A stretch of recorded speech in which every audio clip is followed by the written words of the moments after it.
Lecture के अंदर मैंने जो writing algorithm and drawing flowchart वाला टॉपिक हमने स्टार्ट किया था पेज नंबर 88 पर, उसमें से फर्स्ट दो जो फ्लोचार्ट है वो मैंने करवा दिए, find the sum of 2 number and find the product of 3 number. Okay, उसका फ्लोचार्ट ड्रॉ करवाया और स्टेप मींस एल्गोरिदम भी मैंने आपको लिखवाया। ठीक है, आज कंटिन्यू विथ थॉट। ठीक है, बुक में आपको टेक्स्ट बुक के अंदर तो दिया ही है, लेकिन जैसे मैं ड्रॉ करवाऊँ साथ में आप अपनी नोटबुक के अंदर भी ड्रॉ करो ताकि एक बार आपको प्रैक्टिस हो जाए।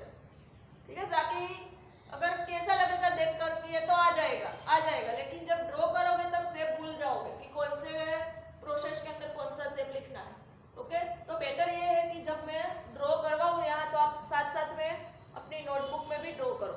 ठीक है, और ऑलवेज जो फ्लोचार्ट है वो पेंसिल से विथ पेंसिल ड्रॉ करना है, एंड अंदर का जो आप कंटेंट है वो पेन से लिखना है तो लिख सकते हो, पेंसिल से लिखोगे तो भी चलेगा। ओके, तो थर्ड है find the quotient after dividing 2 number. Find, जिसके पास बुक नहीं है वो डेफिनेशन लिखो, बाद में एल्गोरिदम ड्रॉ करना, वरना पता नहीं चलेगा कि कौन सी चीज का एल्गोरिदम है इन फ्लोचार्ट है। फाइंड द क्वोटिएंट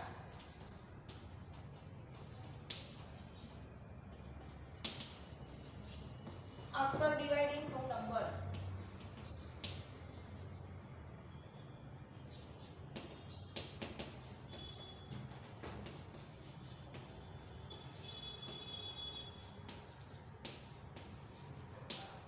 अब आपको पहले ये श्योर होने चाहिए कि क्वोटिएंट किसे बोलते हैं, रिमाइंडर किसे बोलते हैं।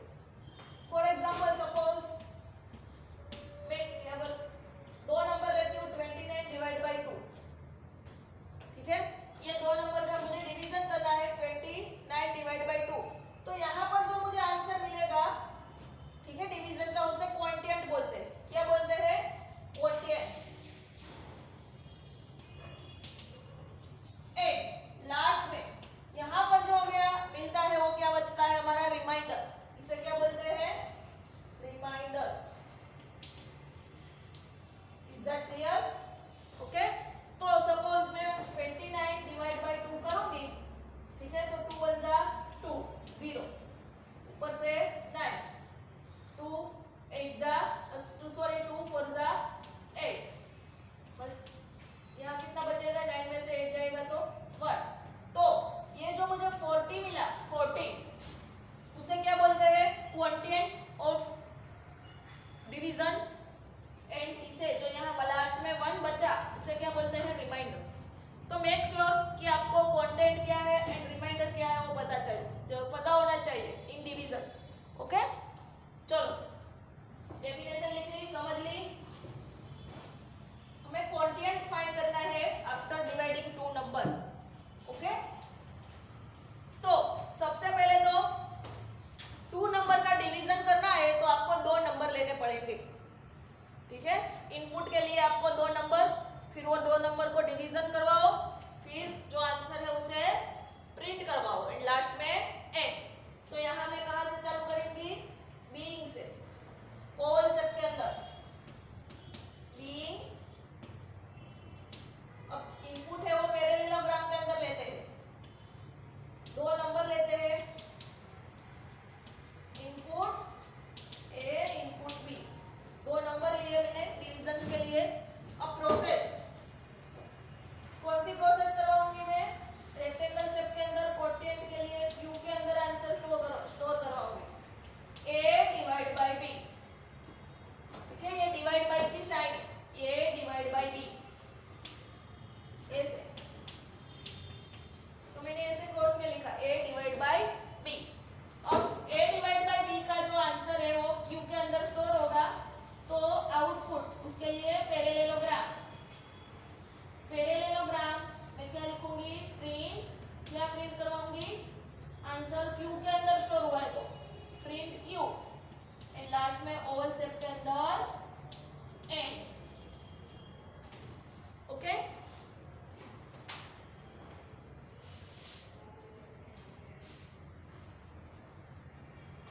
यहाँ पर बिगिन, बिगिन नहीं, begin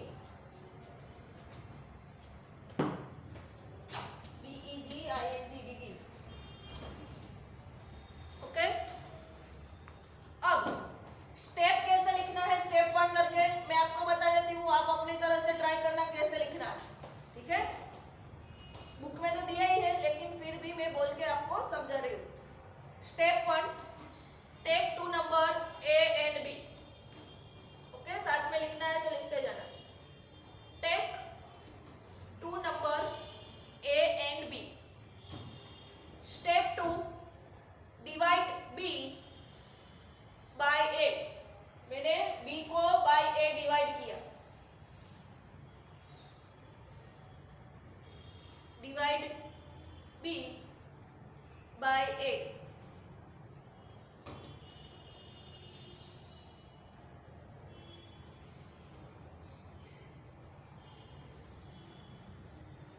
Means A divided B. A है वो D को डिवाइड करता है and store the result in Q.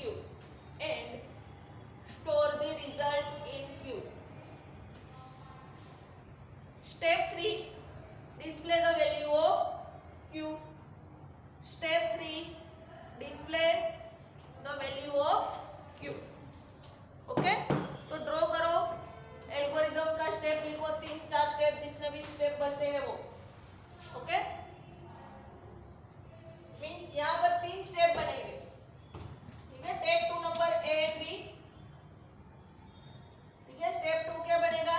Divide P by A and result store in Q. Step 3, display the value of Q. यहाँ जो answer है वो यहाँ पर हमें डिस्प्ले करना है. ओके, चलो नेक्स्ट, कन्वर्ट रुपीस इनटू पैसे.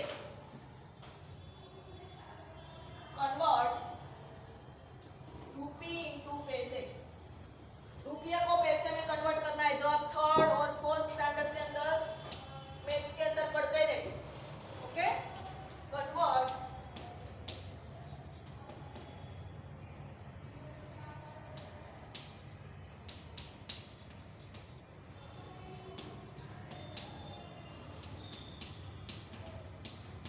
इनटू पैसे.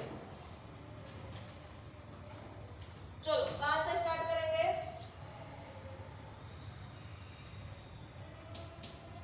बिगिन से. इनपुट के लिए पहले ले लो ग्राम.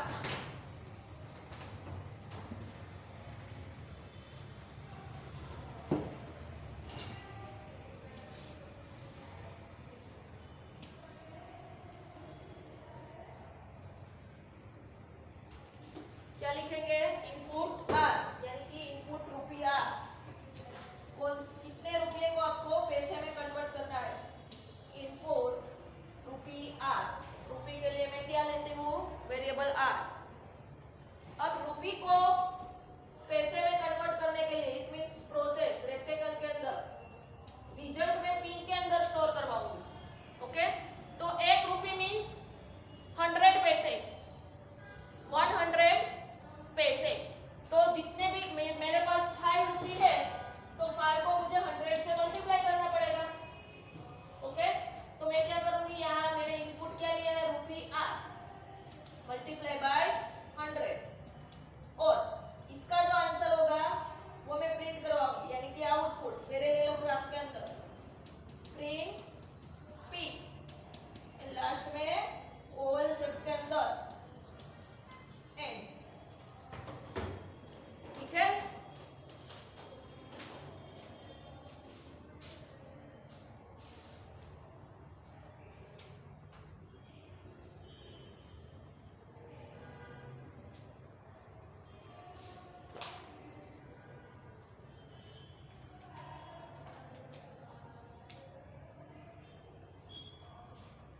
अब जो स्टेप है वो स्टेप 1, स्टेप 2, स्टेप 3 वो अपने आप लिखने की ट्राई करना, फिर बाद में बुक में देखना. ठीक है, ऐसा नहीं है कि बुक में जैसा बैठे बैठा लिखा वैसे ही लिखना जरूरी. आप अपनी लैंग्वेज में जो भी आपने फ्लो चार्ट में किया वो लिखो. For example step 1, take rupee R. फिर प्रोसेस के अंदर क्या लिखोगे? Rupee multiply by 100 and result store in P. Step 3 क्या लिखोगे? Display the value of P. Okay, कि multiply rupee R by 100. Rupee R को 100 से मल्टीप्लाई करना है एंड रिजल्ट पी के अंदर स्टोर करना है. तो अपने आप ऐसी स्किल डेवलप करो कि आप एल्गोरिदम के स्टेप लिख सको. ऐसा नहीं कि बैठे बैठे टीचर जो करवाए या बुक में जो लिखा है वही आपको क्या करना है? रट्टा करना है. ऐसा नहीं. यहाँ आपको बुक के अलावा अगर कोई फ्लो चार्ट ड्रॉ करने को बोला तो ठीक है, तो ये स्किल आपके अंदर होनी चाहिए. नेक्स्ट, जो algorithm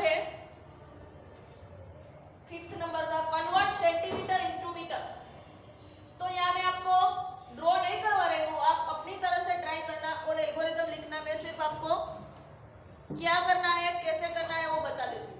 okay, convert centimetre into metre.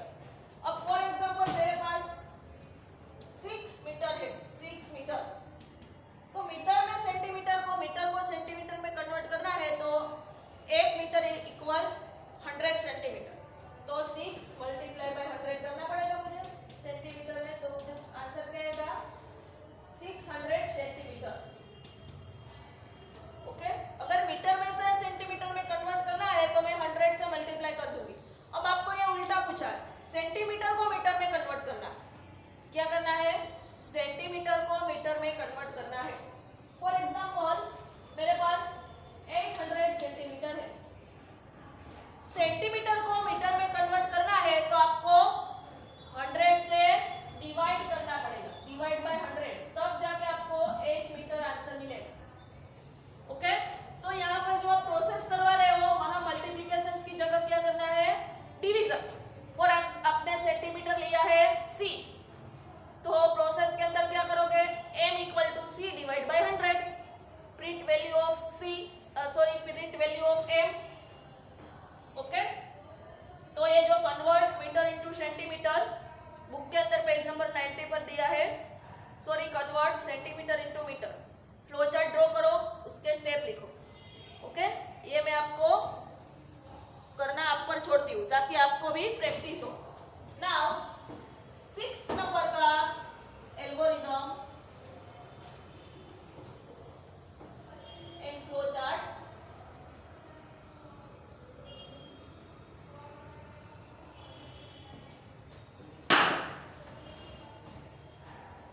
Find the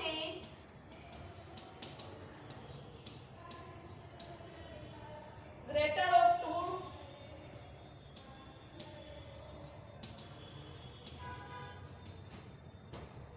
greater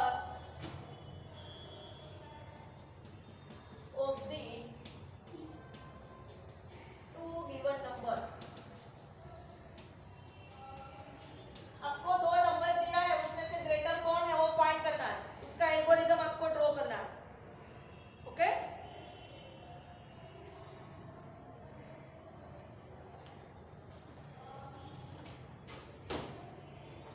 तो पहले सबसे पहले फटाफट डेफिनेशन लिख लो।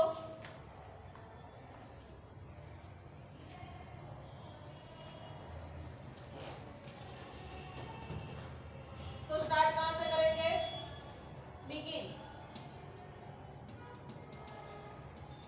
अब दो नंबर आपको टेक करने पड़ेंगे, लेने पड़ेंगे, मींस इनपुट करने पड़ेंगे। ये रो है ये, क्या लिखूंगी मैं पैरेललोग्राम के अंदर, इनपुट है तो इनपुट एक्स वाई, दो नंबर, कोई भी दो नंबर आप ले सकते हो, मैंने यहाँ लिखा इनपुट एक्स वाई। अब डिसीजन सिंबल का यूज आएगा यहाँ कि पहले तो दोनों की कंपैरिजंस करवानी पड़ेगी, कंपेयर एक्स एंड वाई। कौन से शेप के अंदर, diamond shape and symbol, decision symbol, compare X and Y, X and Y को कंपेयर करेगा। अब कंपैरिजंस के लिए 3 कंडीशन होती है आपके पास, less than, greater and equal.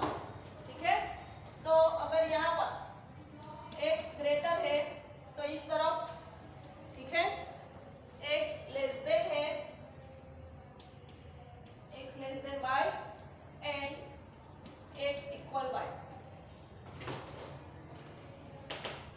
अगर दोनों नंबर सेम है कंपैरिजंस के अंदर तो क्या प्रिंट होगा, प्रिंट बोथ आर इक्वल। क्या प्रिंट होगा, प्रिंट के लिए कौन सा शेप आएगा, पैरेललोग्राम। प्रिंट या तो print X and Y are equal या तो बोथ आर इक्वल, ऐसा लिख सकते हो।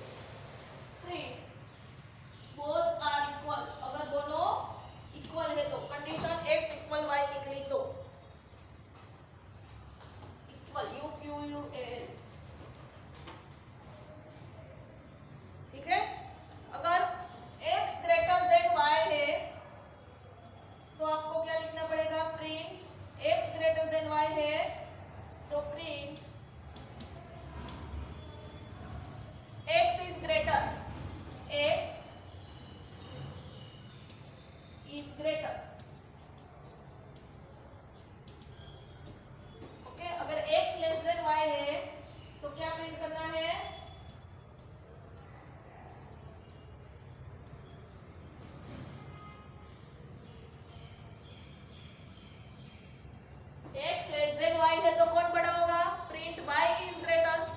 ठीक है,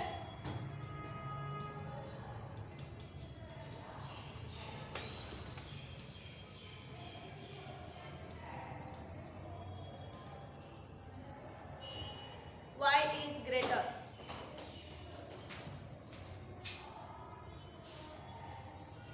लास्ट में तीनों को जोड़कर एंड।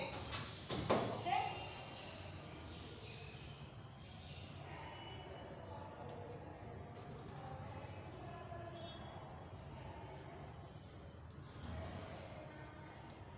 आपको अच्छे से करना है। ठीक है, तीनों को जोड़कर एंड। आया समझ में? Find the greater of two given number. Clear? अब स्टेप कैसे लिखोगे मैं ओरली बता देती हूँ, आप अपनी नोटबुक में लिख देना और प्रैक्टिस करना। Step 1, take two number x and y। Okay, यहाँ पर step 2, compare the two number. यहाँ पर क्या हुआ? कंपेयर हुआ टू नंबर का। स्टेप 3 के अंदर if x equal y print then print both are equal. Step 4, x if x greater y print x is greater if एक फिफ्थ स्टेप, ये फर्स्ट यहाँ पर कंपेयर वाला, second, third, fourth, fifth. x less than y then print क्या करोगे? y is greater, print y is greater। ओके, तो यहाँ पर 2 स्टेप बढ़ जाएंगे। ठीक है, क्योंकि थोड़ा फ्लो चार्ट भी बड़ा है। ठीक है, नेक्स्ट है 7th नंबर का, 7th flow chart and last flow chart of the chapter.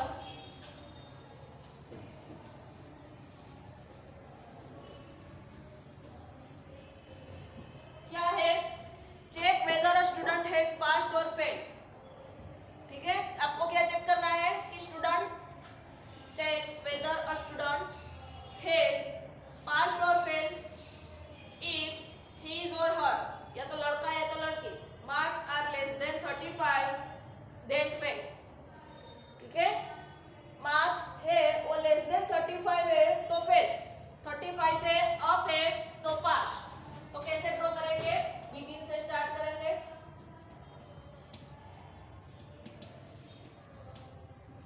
Okay, फिर आपको मार्क्स इनपुट करने पड़ेंगे स्टूडेंट्स के, चेक करने के लिए पास है कि फेल। ठीक है, तो यहाँ पर लिखूंगी मैं input marks, input marks, input marks. उसके लिए वेरिएबल लिखती हूँ m। अब प्रोसेस क्या होगी? कंडीशन चेक करवानी पड़ेगी कि अगर 35 से अप है तो पास, अगर फेल, अगर 35 से लेस है तो फेल। तो कंडीशंस के लिए कौन सा शेप? डायमंड शेप, यानी कि decision symbol. If m, marks के लिए मैंने क्या लिया है? m greater 35। तो 2 कंडीशन आएगी यहाँ। इफ m ग्रेटर 35, यस या तो नो। ठीक है, अगर नो है, कंडीशन गलत है, 35 से अप नहीं है, कम है, यानी कि नो, और 35 से अप है यानी कि कंडीशन सही है तो यस। अगर 35 से कम है, 35 से बड़ा नहीं है, तो प्रिंट क्या करवाना पड़ेगा? आउटपुट क्या प्रिंट करवाना पड़ेगा? Print fail, print fail. अगर पास है तो प्रिंट पास।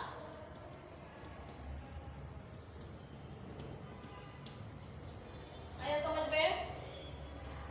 ठीक है, और यहाँ पर एंड।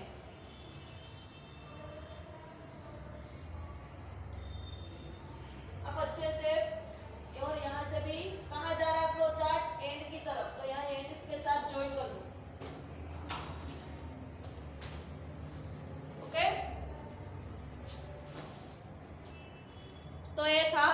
स्टूडेंट पास है कि फेल, चेक करने के लिए फ्लो चार्ट। अब स्टेप कैसे लिखोगे? Step 1, take the marks of student. Step 2, compare if the marks are greater than 35। Comparison करनी है मार्क्स की कि जो आपने मार्क्स एंटर किया वो 35 से कम है कि ग्रेटर है।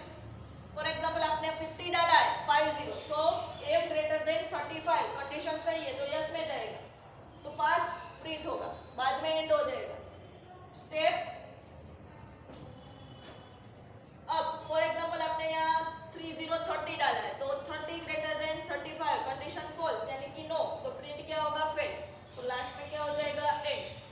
तो यहाँ पर स्टेप 2 में आपको कंपेयर करवाया, कंपेयर मार्क्स, ठीक है, आर ग्रेटर देन 35।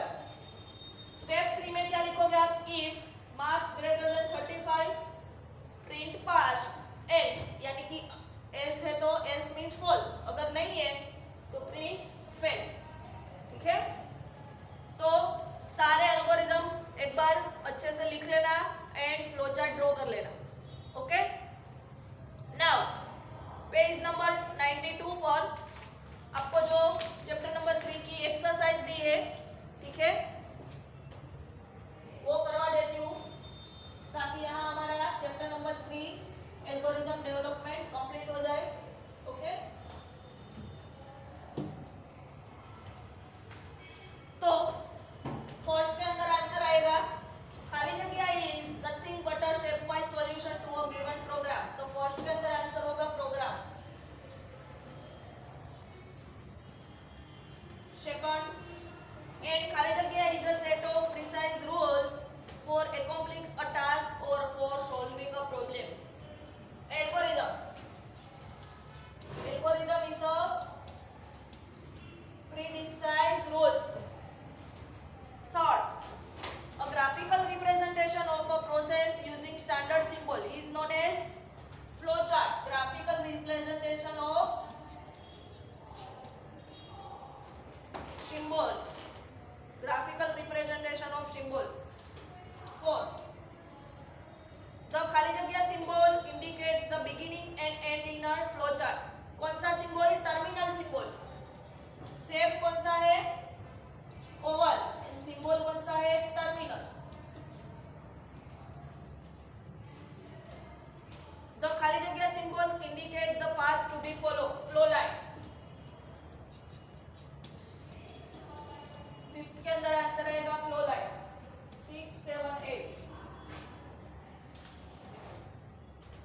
The खाली जगह symbols indicate the value to be displayed at the end of the flow chart. कौन सा सिंबल है वो end of the flow chart value display करने के लिए यूज होता है? Input output. इनपुट आउटपुट साथ में लिखना, input output symbol. Seventh, the खाली जगह symbols indicates the process of calculation. कौन से सिंबल के अंदर हम प्रोसेस करते हैं?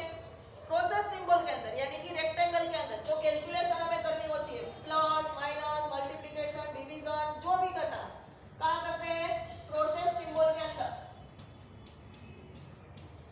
प्रोसेस यानी कि रेक्टेंगल से। एट, खाली जगह सिंबल्स, द खाली जगह symbol indicates the choice between yes and no. कौन सा सिंबल है वो हमें यस और नो की चॉइस देता है? Decision. Okay, decision means condition सही है तो यस, कंडीशन गलत है तो नो, यानी कि decision symbol diamond shape diamond symbol decision. Okay, तो ये क्वेश्चन नंबर 1 था एक्सरसाइज का, फिलिंग द ब्लैंक्स, ठीक है।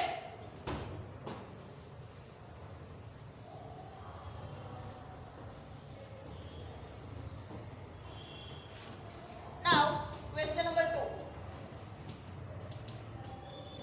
Name the following symbols. First symbol ऐसा ड्रॉ किया तो सामने लिख दो डिसीजन सिंबल। कौन सा सिंबल है? डिसीजन सिंबल, तो सामने लिख दो डिसीजन सिंबल। शेप का नाम नहीं लिखना है, सिंबल का नाम लिखना है। ये कौन